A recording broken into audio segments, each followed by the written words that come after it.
Welcome back. You're watching Taking Stock. It was an interesting week where there was some bit of mid-cap outperformance, though the Nifty showed some signs of fatigue. Though again, buy on dips is something that's playing out. Ashwini Gujral is with us now. Ashwini, hi, good to have you on the show. In closing bell, you were making a point that you're not happy with the Nifty trading action.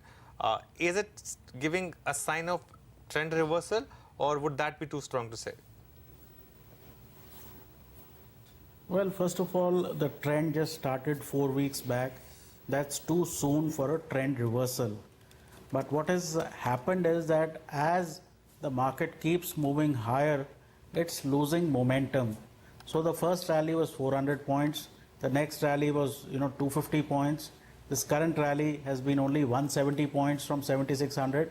Once, these rallies keep getting smaller and smaller, at some point the market needs to consolidate, which means that move sideways, get more people in, and then make a fresh base around, at higher levels from where you can again start that 400-point rally.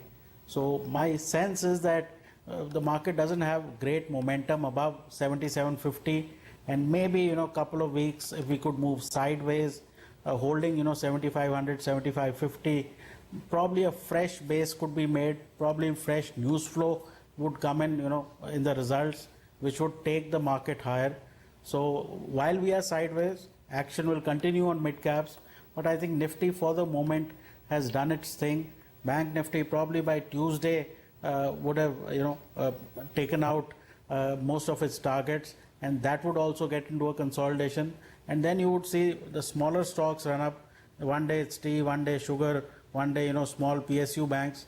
That will continue. The market overall will have a bullish tone as long as 7500, 7550 holds on. Okay, well, that's about the market trend. Ashwini, hi, welcome to the show. We had a lot of mid-cap stocks that hit fresh 52-week highs this week. Names like Ashok Leyland, TVS Motor, Heidelberg Cement, and as we know, strength beckons strength. So do you expect any of these stocks to see some more momentum next week? See, they always say that there is always a bull market somewhere in the market. So you have just identified the spaces where there is a bull market. TVS Motors, Ashok Leyland, any stock which is at new highs, while the market is still about 15% off its highs, just shows that there is consistent buying, and those are the stocks you would back to double from here. Go up 50%. So basically anything that's hitting fresh highs should be backed in this rally. Okay, Ashwini, you have weekly calls for our viewers. See, this week, last 4 weeks I was giving you large stocks and they have done well.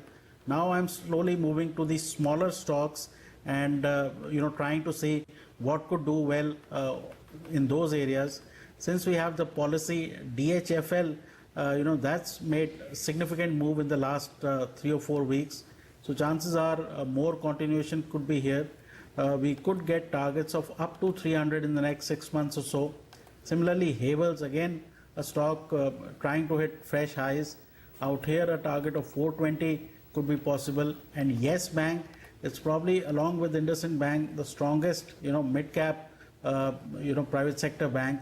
And again, out here, if it's bought, easily a target of 1,000 should be possible in the next few months. Okay, 1,000 on Yes Bank, that looks pretty good, and that stock has been one of the big gainers. In terms of some of the stocks from the other frontliners that we've been talking about, big moves coming into so many names this week. Sectorally, what would your pick of the pack be? In terms of large caps? Yes, from the large cap list. See, the large caps, last few sessions we've seen, metal and banking do well. So probably metals and banking could go into some sort of consolidation. I think cement is the big surprise package, and that continues to show strength despite a fairly large rally. Also FMCG, we can see ITC, Asian Paints, that is kind of picked up today. Also pharma, you could see some sort of revival in Lupin, Sun.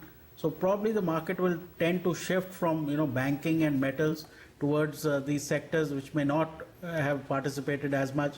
But I think cement could be that surprise package where in April again we could be surprised looking at the gains. Okay, I think those are enough and more stocks and sectors to whet the appetite of our viewers for next week. Thanks, Ashwini, for joining us. That's all the time we have on this edition of Taking Stock. We'll see you guys again next week.